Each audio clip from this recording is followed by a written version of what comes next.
Salut à toi, alors petite vidéo aujourd'hui pour prendre du recul dans une relation avec des messages toxiques en 3 points. Pour te resituer le contexte, il y a 2-3 jours, j'ai une amie très proche qui m'écrit, qui me dit regarde Margot le message que je viens de recevoir d'une ancienne cliente qui a eu un petit peu un retour de veste massif par rapport à elle, je sais pas trop pourquoi.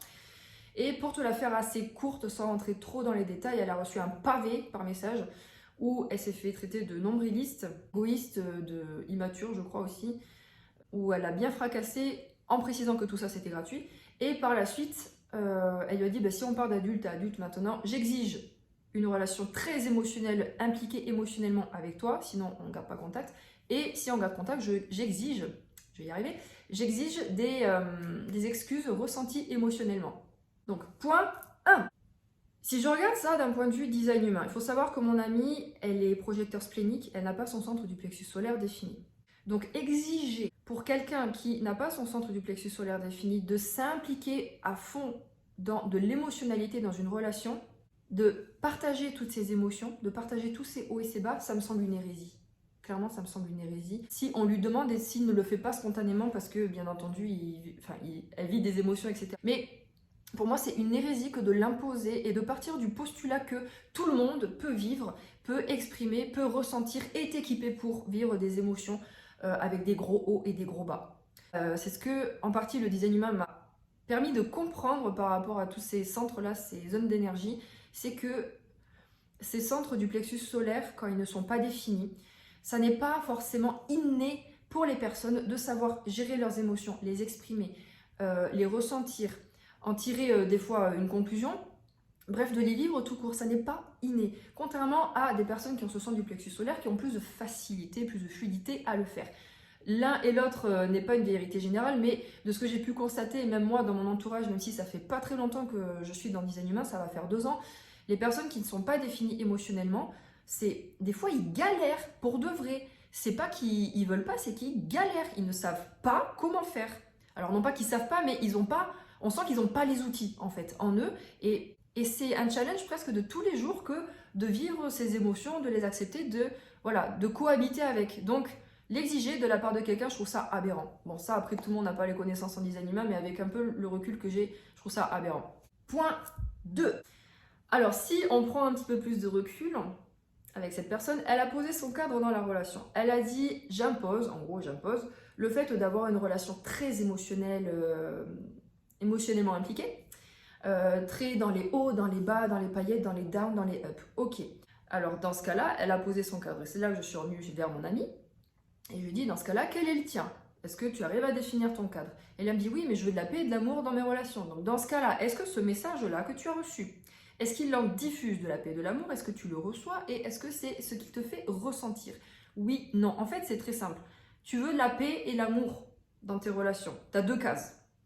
Si les 2 cases ne sont pas cochées, on clive au fur et à mesure. Pas forcément pour toutes les relations, mais on apprend à cliver. Parce que ça s'appelle respecter ses limites à soi et définir son cadre, définir son territoire quelque part et sa sécurité intérieure, son bien-être intérieur, sa régulation, son système nerveux, tout ce que tu veux, son apaisement intérieur. Si tu tolères ça, c'est la porte ouverte à tout en fait. Et après, ce qui peut être aussi difficile chez les personnes qui ont ce centre du plexus solaire non défini, c'est que viscéralement, il y en a beaucoup qui ont peur du conflit émotionnel ou des conséquences émotionnelles qu'il pourra y avoir avec un conflit. Donc ça, c'est aussi un travail de se dire, je peux poser mon cadre dans une relation sans violence, sans conflit.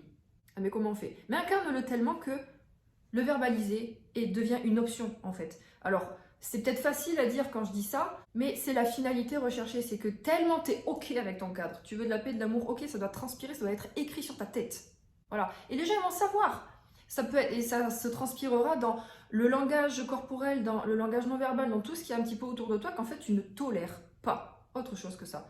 Il y aura toujours des exceptions, mais la très grande majorité du temps, tu auras ça. Donc c'est encore une fois de définir son cadre. 3e point, et là on entre dans un jeu d'observation de tout ce qui est jeu de manipulation, perversion, culpabilisation, toutes les blessures de l'âme activées dans un seul message. Donc là pour moi, mon amie, elle a eu le cas concret où il y a tout eu. Voilà, il y avait de la manipulation, il y avait jouer sur les failles, hein, on adore. Il y avait culpabilisation 4.0 et tout ça.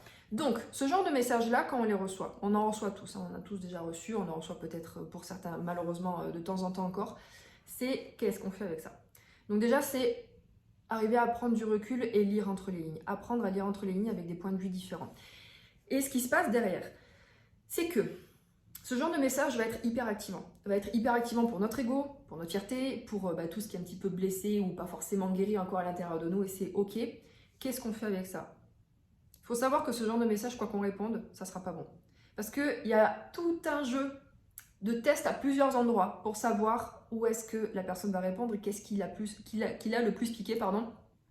Et là, c'est la porte ouverte à Shanghai. Donc, qu'est-ce qu'on fait avec ça? C'est voir, prendre conscience de ces jeux de manipulation, culpabilisation. Un indice, c'est ça. Comment tu te sens, en fait, quand tu lis ce message? Tu culpabilises, t'es pas content, tu te sens que t'es un peu ballotté, en fait, voilà, t'as déjà la réponse. Et est-ce que tu rentres dans ça en sachant que ça va t'activer et que si tu rentres dans la spirale, là, tu n'en finis plus. Donc, ce qu'il est aussi intéressant, c'est de voir quelles sont les choses touchées en nous. Quels sont nos jeux d'ego qu'on est en train de mettre en place? Est-ce que là, je veux prendre le lead? Est-ce que je veux prendre le pouvoir? Est-ce que je veux la rabaisser? Tous ces petits jeux-là, tous ces réflexes qu'on a qui sont la conséquence du fait qu'on a été piqué, qu'on a été touché. Et voilà, prendre du recul, c'est ok. Donc là, je lis le message. Il se déclenche tout ça en moi. Est-ce que je rentre moi-même dans tout ça? Oui ou non? Ça dépendra. Des fois, on aura peut-être besoin, des fois, on n'aura pas envie, juste envie. Et dans ce cas-là, à mon sens, le meilleur message à répondre à chaud, c'est « Ok, je prends note de tout ». En fait, ça clôture le truc parce que là, vraiment, quoi que mon ami aurait répondu, ça n'aurait pas été. Donc, répondre à un truc très neutre, je ne rentre pas dans le délire, etc. Je prends note, merci, au revoir. Et après, éventuellement, s'il y a besoin d'une réponse, à froid, un peu plus tard, quand on a fait un peu le point et que l'émotion est redescendue. Ces 3 points, alors c'est ceux qui nous sont venus spontanément quand on a pas mal débrief par rapport à cette situation, ça permet de prendre du recul, de comprendre aussi l'autre, de comprendre les mécanismes, de savoir ce qu'on peut donner. Par exemple, elle, mon amie, elle ne pourra pas aller dans une relation hyper émotionnelle avec tout le monde. Elle ne pourra pas. C'est tout. Il n'y a pas à tergiverser. Et prendre conscience aussi de tout ce qui est jeu de manipulation, etc. Prendre du recul, voir les choses sous un angle différent et après se positionner différemment. Et en se positionnant différemment, la réponse ne sera pas la même. On ne sera pas impliqué de la même manière et on devient clivant aussi par rapport au cadre qu'on veut.